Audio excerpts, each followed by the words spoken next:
साथियों, अभी हम लोग उपस्थित हैं एग्जाम टूर चैनल पर। बहुत अच्छा न्यूज है विद्यार्थियों के लिए, और खास करके वैसे विद्यार्थी जो बहुत दिनों से तैयारी कर रहे हैं और उनको किसी ना किसी कारण से क्या कि हमेशा निराश जाना पड़ता था, ताकि उस तरह का वैकेंसी नहीं आती थी जिसके कारण उन लोगों का सिलेक्शन नहीं होता था। लेकिन सभी विद्यार्थी से मैं निवेदन करूंगा कि अब बिहार सरकार के द्वारा यानी कि आज ही यानी कि 15 अगस्त के दिन अनाउंसमेंट कर दिया गया है कि 10 लाख नौकरी और 10 लाख स्वरोजगार का व्यवस्था करेंगे। तो आप समझे कि वास्तव में सरकार के पास 10 लाख नौकरी का व्यवस्था है सरकारी या नहीं है, इस पर हम बताने का प्रयास करेंगे। एक बात और समझेंगे आप थोड़ा सा। आज मुख्यमंत्री जी ने बोला कि अब हम रोजगार देंगे, क्योंकि उनका भी विजन वही है और उनका भी विजन यानी कि उप मुख्यमंत्री का भी विजन और मुख्यमंत्री का भी विजन सेम है कि रोजगार देना है। एक बात और आप बारीकी से समझेंगे, इससे पहले भी विजन उनका था लेकिन उनका नहीं होता था। इसका कारण भी हो थोड़ा जानिएगा, क्योंकि अब देखिए यहाँ पे उनका काम है पीएम का दावेदारी करना। तो उनको तो बिहार को चमकाना होगा, बिहार को दिखाना होगा। बिहार में सबसे बड़ा मुद्दा क्या है, क्योंकि सबसे अधिक युवा हैं। पूरे देश की चर्चा कीजिएगा तो सबसे ज्यादा यूथ कहाँ पे है, बिहार में है। तो इसलिए यूथ को अपने तरफ करने के लिए, यूथ को रिझाने के लिए नौकरी तो देना पड़ेगा। नौकरी नहीं देंगे तो और जो अन्य राज्य है उस पर वहां उनका मैसेज कैसे जाएगा। अन्य जगह जो है अच्छी बात है, मैसेज जाए ना जाए इससे हम लोगों को कोई लेना देना नहीं है। यदि नीतीश कुमार भी पीएम बनते हैं तो हम लोग के लिए अच्छी बात है, कोई समस्या नहीं, क्योंकि हम लोग बिहारी हैं। लेकिन हमको रोजगार मिलना चाहिए, वैकेंसी निकलनी चाहिए, स्वास्थ्य व्यवस्था ठीक होना चाहिए, सड़क ठीक होना चाहिए, ये सब चाहिए। अब दूसरी बात समझिएगा, लगातार नौकरी को लेकर विपक्ष हावी है। क्योंकि आप देखिएगा सरकार या पक्ष तभी काम करता है जब विपक्ष तगड़ा रहे, और इस बार विपक्ष इसलिए तगड़ा है क्योंकि उसको बहुत बड़ा झटका लगा है कि वह सत्ता में रहते हुए सत्ता से बाहर हुए हैं। तो उन लोगों का थोड़ा सा टेंशन है, उससे हम लोगों को कोई कुछ लेना देना नहीं है। हम लोगों को काम है कौन पीएम कैंडिडेट होगा, कौन सीएम कैंडिडेट होगा, इससे भी कोई लेना देना नहीं है। बस यूथ है, हम तैयारी किए हैं, हमको रोजगार चाहिए। हम जो काम कर रहे हैं, मेरे पास जो क्षमता है उसके अनुसार से रोजगार मिलना चाहिए। वो अगर हम सरकारी तैयारी कर रहे हैं तो सरकारी मिले, प्राइवेट तैयारी कर रहे हैं तो प्राइवेट मिले, ये एक मुद्दा है। तो आज के दिन बोला गया है, तो मैं आपको बताऊंगा कि ये 10 लाख रोजगार कैसे आपके पास मिल सकता है, कितना दिन में मिलेगा और क्या इसकी उम्मीद है, कितना तक मिलेगा, सब कुछ जानकारी आपको दिया जाएगा। सबसे पहले आप देखेंगे अभी वर्तमान समय में कई एक सालों से शिक्षकों की बहाली लटकी हुई है, इस बात को आप भी जानते हैं। तो उसको भी उसमें ऐड किया जाएगा, उससे कोई लेना देना नहीं है। लेकिन अब आप देखिएगा 2014 की वैकेंसी 2022 तक अभी तक फाइनल नहीं हो पाया। अभी धीरे धीरे उसमें भी ज्वाइनिंग कराया जा रहा है, बीएसएससी इंटर लेवल ये हुआ। बीएसएससी सीजीएल 2022 में वैकेंसी दे दिया गया है और उसको लेकर अभी तक कोई एग्जाम डेट नहीं आया। उसके बाद आप आइएगा 67वीं एग्जाम को भी लेकर तो कोई उस तरीका से फिक्स नहीं है।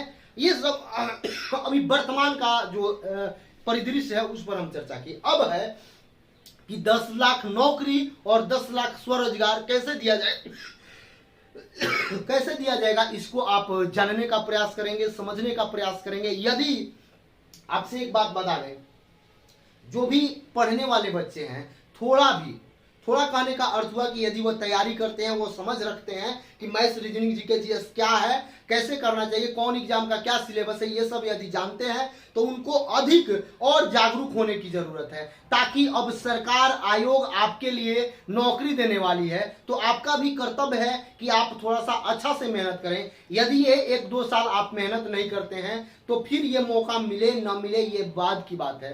तो आप जो विद्यार्थी ये सोचते थे कि क्या होगा, उनको अब ये दिमाग से निकाल देना है कि क्या होगा क्या नहीं होगा। 10 लाख रोजगार है, 10 लाख नहीं आए, 2 ही लाख आए, उसमें आपका सिलेक्शन होगा, इस बात को आप समझे। तो देखिए यहाँ पे शिक्षा के क्षेत्र में जैसे मैं क्यों लिखा हूं, शिक्षा में आप जाइएगा तो वहां पे लाइब्रेरियन का, क्लर्क का, ग्रुप डी स्टाफ का, प्यून का, सब वैकेंसी खाली है। पूरे क्षेत्र में आप चले जाइए, अभी तक इसकी बहाली नहीं हुई है। उसके बाद यदि आप ब्लॉक में जाते हैं तो ब्लॉक में क्लर्क का, प्यून का, ये सब पोस्ट खाली है, बड़ा बाबू का पोस्ट खाली है, ये सब भी खाली है।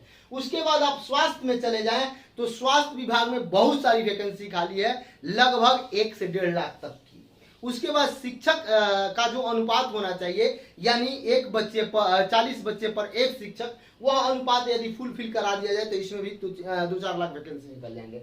स्वास्थ्य कर्मी की कमी है, स्वास्थ्य कर्मी और स्वास्थ्य व्यवस्था में मैं क्या, स्वास्थ्य कर्मी में चले जाइए, आशा का वैकेंसी दिया गया है 12,700 कुछ पद पर। इसको आगे आइए, अब यहाँ देखेंगे बीएसएससी इंटर लेवल पर और बीएसएससी मैट्रिक लेवल पर और बीएसएससी ग्रेजुएट लेवल, यानी कि बीएसएससी 10th पर वैकेंसी आएगी। वैसे विद्यार्थी जो 10th पास है उनको भी अब तैयारी में अच्छा से जुड़ जाना चाहिए। और यदि देखिए कोई विद्यार्थी ये चाहते हैं कि आपको सरकारी जॉब करना है तो आपको मेहनत करना पड़ेगा। मैं 10th क्यों बोल रहा हूं, यदि आपका क्वालिफिकेशन अभी वर्तमान समय में 10th ही है फिर भी आप अब तैयारी में लग जाइए, क्योंकि गांधी मैदान से ये अनाउंसमेंट है, ये मुख्यमंत्री का अनाउंसमेंट है। तो इसको लेकर अब आप सोचिए कि कितना धरना प्रदर्शन हो जाएगा यदि नहीं दिया जाएगा। ठीक है 10 लाख नहीं, कम ही सही, लेकिन रोजगार तो हमेशा दिया जाए, बच्चे को हमेशा अवसर तो मिले, हमेशा एग्जाम देने का मौका तो मिले, ताकि वह कितना तैयारी कर पाया, कितना तैयार हो पाया एग्जाम के लिए, उसको इस बात को जानकारी मिले। और यदि उसका तैयारी अच्छा है तो एग्जाम होता है तो बच्चे अच्छा से तैयारी करते हैं, रिजल्ट लेते हैं, आप ही और हम ही लोग के बीच में से तो सिलेक्शन होगा।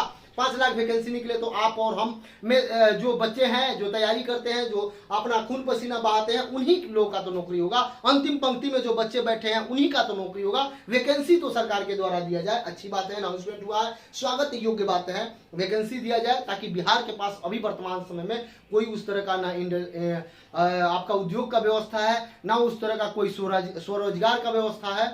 स्वरोजगार और रोजगार अनाउंसमेंट किया गया है कि 10 लाख सरकारी और 10 लाख स्वरोजगार, यानी कि 20 लाख मिलेगा। अच्छी बात है, जो स्वरोजगार करना चाहेंगे वो स्वरोजगार करेंगे, जो लगातार अपना खून पसीना 10 साल से कि हम कोई सरकारी जगह पर जाकर जनता की सेवा करेंगे, सबका अपना अपना सोच होता है। सरकारी सेवक बन के सेवा करना, स्वरोजगार से सेवा करना, दोनों अलग अलग बात है। तो जिसके मन में जो है वह अब आप अपने आप को आज से, यानी कि स्वतंत्रता अमृत महोत्सव मनाने के बाद अब आप अपने तैयारी में लग जाएं, और इसका अमृत काल आने वाला है बिहार में आपको रोजगार को लेकर। इसलिए आप जागृत हो गए और अच्छा से तैयारी करें। किसी भी प्रकार का कोई समस्या हो तो आप एग्जाम टूर पर कॉल कर सकते हैं, एग्जाम टूर पर मैसेज कर सकते हैं, एग्जाम टूर से पटना में आते हैं तो आप मिल सकते हैं, ये सुविधा आपको दिया जाएगा। कौन सा बुक पढ़ें, कैसे अध्ययन करें, किस तरीका से तैयारी करें, किस तरीका से मैथ्स तगड़ा करें, किस तरीका से रीजनिंग तगड़ा करें, किस तरीका से जीएस मजबूत करें, या किस तरीका से हम अपना एक सीट कंफर्म करें,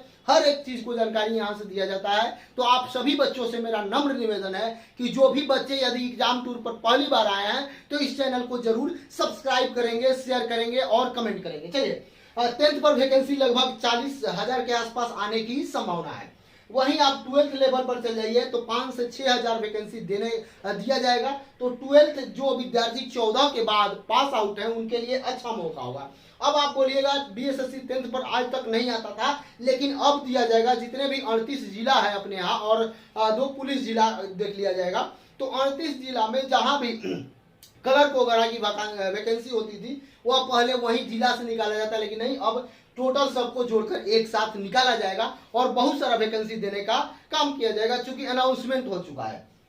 बीएसएससी सीजीएल वैकेंसी आई हुई है, जो भी फॉर्म भरे हुए हैं अच्छा से तैयारी में लग जाए। किसी पुनः दरोगा की वैकेंसी आएगी, सभी ईएसआई दरोगा या सर्जेंट, ये सब। पुलिस में पुनः बम्पर वैकेंसी निकलेगी। पुलिस में जो चालक का हमेशा निकाला जाता था, इस बार भी आने की संभावना है। बीपीएससी फिर से, बीपीएससी का कैलेंडर जारी है, कैलेंडर हमेशा लगातार चल रहा है, लेकिन इस बार जो क्वेश्चन आउट हो गया इसको लेकर थोड़ा सा विलंब चल रहा है। नहीं तो अब तक 68वीं का भी नोटिफिकेशन आ गया रहता, उसका भी फॉर्म अप्लाई हो रहा होता, लेकिन अभी 67वीं का एग्जाम का कंफर्म डेट नहीं दिया गया, तो आगे की बात क्या करें। सीडीपीओ का एग्जाम हो चुका है, रिजल्ट आना बाकी है। पीटी का पीटी का एग्जाम हो चुका है, लेकिन रिजल्ट आना बाकी है। अन्य में आप चले जाइएगा तो पटना हाई कोर्ट से भी वैकेंसी निकलेगी, लाइब्रेरियन का भी वैकेंसी बाकी है, बहुत सारा वैकेंसी बाकी है। इसलिए आप इस बात को समझे, कंप्यूटर ऑपरेटर की वैकेंसी बाकी है, पंचायत में आपको बहुत सारा पद निकलेगा। तो जो भी यदि सरकारी जॉब करना चाहते हैं या स्वरोजगार करना चाहते हैं तो आपके लिए 1 से 2 साल बहुत ही महत्वपूर्ण होगा, बहुत जबरदस्त होगा। तो एक बात आप गांठ बांध के धर लें कि आपके पास जो डिग्री डिप्लोमा है उसके अनुसार आप तैयारी में लग जाए। यदि आपके पास इंजीनियरिंग का डिग्री है तो आप उस लेवल तक तैयारी करें। यदि आपके पास सिंपल ग्रेजुएशन है तो आप बैंक, एसएससी, रेलवे का जो तैयारी करते हैं उसमें थोड़ा सा आप फोकस करें मैथ, रीजनिंग, जीके, जीएस पर। इंग्लिश बिहार में किसी भी एग्जाम में नहीं पूछा जाता है, इस बात को आप जानते हैं। यदि आप सेंट्रल में जॉब करना चाहते हैं, एसएससी में जाना चाहते हैं तो आपको दिया जाएगा। और एक बात आपसे बता दें, ये जो अनाउंसमेंट है सभी विद्यार्थी से नम्र निवेदन करेंगे कि इस वीडियो को इतना शेयर करें ताकि जो भी अनाउंसमेंट किया गया है उसको समय रहते फुलफिल करने का काम किया जाए। और एक बात ध्यान देंगे कि 2024 में चुनाव है, यानी कि संसदीय क्षेत्र का चुनाव होगा, जो कि प्रधानमंत्री का चुनाव आप लोग मानते हैं उसको लेकर। और वहां आपके माननीय मुख्यमंत्री श्री नीतीश कुमार जी को विपक्ष का पीएम पद का कैंडिडेट होना है, यानी पीएम पद का उम्मीदवार बनना है, तो उसके लिए ये सब ध्यान देना होगा। और पूरे देश की अपेक्षा देखेंगे, पूरे देश में जब आप जाएंगे तो सबसे अधिक यूथ बिहार में है और सबसे बड़ा बीजेपी का, यानी कि अभी वर्तमान समय में केंद्र में जो सरकार है उसका सबसे बड़ा विफलता किस क्षेत्र में है तो वह है रोजगार। दूसरा आप देखेंगे तो महंगाई, तीसरा ये सब समस्या है। तो नीतीश कुमार जी के द्वारा रोजगार पर प्रहार किया जा रहा है, अच्छी बात है, रोजगार दिया जाए और बेरोजगारी पर प्रहार मारा जाए। जो बेरोजगारी का धब्बा है उसे मिटाने का काम किया जाए। चूंकि देखिए कोई भी बच्चा है, कोई भी व्यक्ति है, यदि तैयारी करता है तो उसको अच्छा से मौका मिले, यही हम सब चाहते हैं। अब एक एक करके कि मैट्रिक में क्या क्या आपका मांगा जाता है, कौन सा प्रश्न होता है, किस टाइप से प्रश्न होता है, कितना रीजनिंग, कितना जीके जीएस क्या पूछा जाएगा, इंटर में क्या होता है, ग्रेजुएशन में क्या होता है, स्वास्थ्य विभाग में आप जाइएगा तो क्या सिलेबस होता है, शिक्षक की क्या सिलेबस होता है, स्वास्थ्य कर्मी का क्या सिलेबस होता है, सीडीपीओ का क्या सिलेबस होगा, बीपीएससी का क्या होगा, अन्य कोर्ट वगैरह का जो वैकेंसी निकाली जाती है उसका क्या होगा। तो संपूर्ण का अलग अलग करके बनाया जाएगा और किसमें कितना सीट आने की संभावना है, इन सारी चीजों पर हम लोग चर्चा करेंगे। तो आपसे आप ये भी देख रहे हैं, जो बच्चे ये सोच रहे हैं कि कब आएंगे, तो आपसे बता दें कुछ दिन पहले, 1 से 2 दिन पहले देखिएगा, जब उप मुख्यमंत्री जी यानी कि तेजस्वी जी का इंटरव्यू हो रहा था तो उन्होंने बोला 1 मंथ रुकिए। तो आपके पास अब समय बहुत कम है, अच्छा से तैयारी करें ताकि आपका भी तैयारी हो जाए और जिस लेवल तक आप तैयारी कर सकते हैं उस लेवल तक तैयारी करें। जय हिंद, जय भारत।